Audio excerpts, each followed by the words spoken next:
नमस्कार दोस्तों। क्या कभी सोचा है कि कुछ कंटेंट अचानक से इतना वायरल कैसे हो जाता है?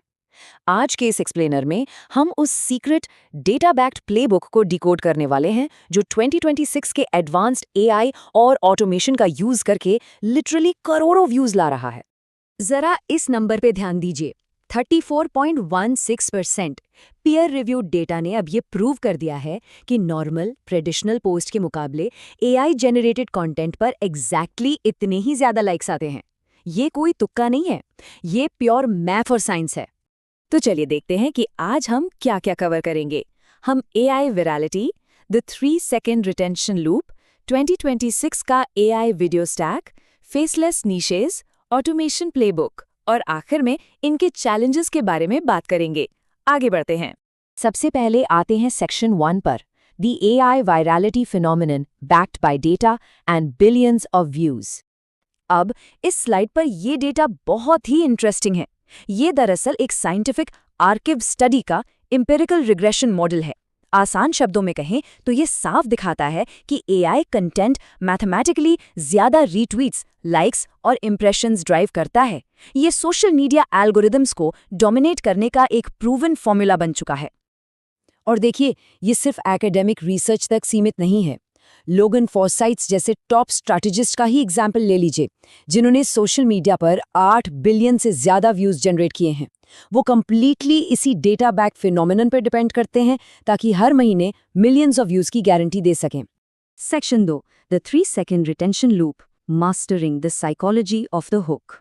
वायरलिटी का सबसे बड़ा राज वीडियो के पहले 3 सेकंड्स में छिपा होता है। ध्यान से देखिए इन 3 एग्जैक्ट स्टेप्स को। पहला है पैटर्न इंटरप्ट, स्क्रॉल करते हुए यूजर का ध्यान अचानक से खींच लेना।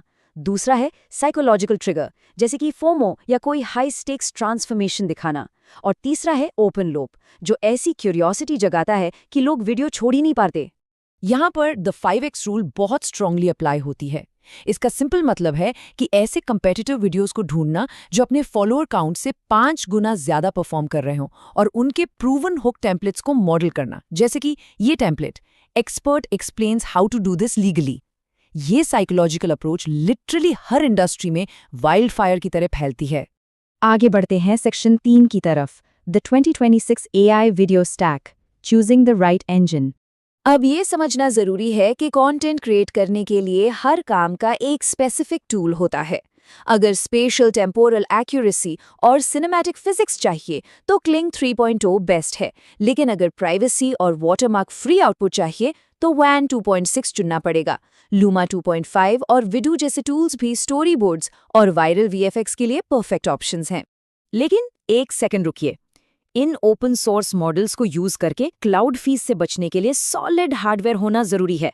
कम से कम एक NVIDIA RTX 3080 GPU जिसमें 12 GB VRAM हो और 32 GB सिस्टम रैम। और हाँ, अगर 4K आउटपुट चाहिए तो डायरेक्टली एक NVIDIA RTX 5090 या 6090 की जरूरत पड़ेगी, तभी ये प्रॉपर्ली रेंडर होगा।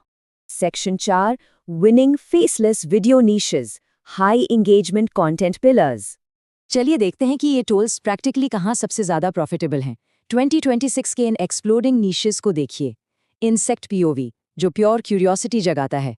फिर है टॉकिंग फूड, जो नेचुरली फनी होने के साथ एंडलेसली रिपीटेबल है। और हाउस रेस्टोरेशन, जो बिफोर एंड आफ्टर ट्रांसफॉर्मेशंस की डीप सेटिस्फैक्शन पर टैप करता है। नैनो बनाना 2 और क्लिंग 3.0 का कॉम्बिनेशन यहाँ मैसिव वॉच टाइम ला रहा है। Section 5, the automation scaling playbook, from one video to a content factory. Let's define this clearly. YouTube automation basically एक ऐसा बिजनेस मॉडल है जहां चैनल की स्ट्रैटेजी यानी दिमागी काम एक इंसान करता है, पर एग्जीक्यूशन जैसे वीडियो प्रोडक्शन, वॉइस ओवर्स और SEO AI टूल्स या थर्ड पार्टीज को डेलीगेट कर दिया जाता है। इसका एक ही मेन गोल है, मैक्सिमम एड रेवेन्यू। अब इस डिफरेंस को ध्यान से देखिए। ट्रेडिशनल मैनुअल वर्कफ्लो में स्क्रिप्टिंग, रिकॉर्डिंग और एडिटिंग में कई घंटे लग जाते थे, पर आज एक automated NN pipeline Google sheets के आइडियाज को सीधे OpenAI, फ्लक्स, क्लिंग, 11 Labs और क्रिएटोमेट के थ्रू प्रोसेस करके ऑटोमेटिक रेंडरिंग कर देती है। ये एक पूरा मल्टी प्लेटफॉर्म पब्लिशिंग इंजन बन जाता है।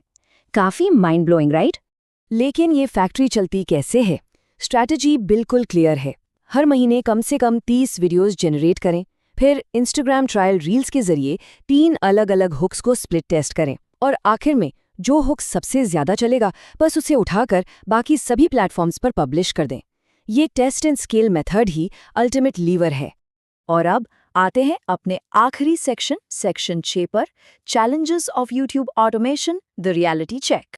ये सब सुनने में जितना आसान लगता है उतना है नहीं।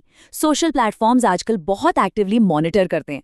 बिना किसी ओरिजिनल एजुकेशनल वैल्यू के रीयूज्ड कंटेंट की वजह से प्लेटफॉर्म पॉलिसी वायलेशंस लग सकते हैं। उसके अलावा एल्गोरिदम्स अचानक बदल सकते हैं, जेन्युइन ऑडियंस कनेक्शन मिस होता है और मार्केट में गेट रिच क्विक प्रोमोटर्स की वजह से सैचुरेशन बहुत हाई है।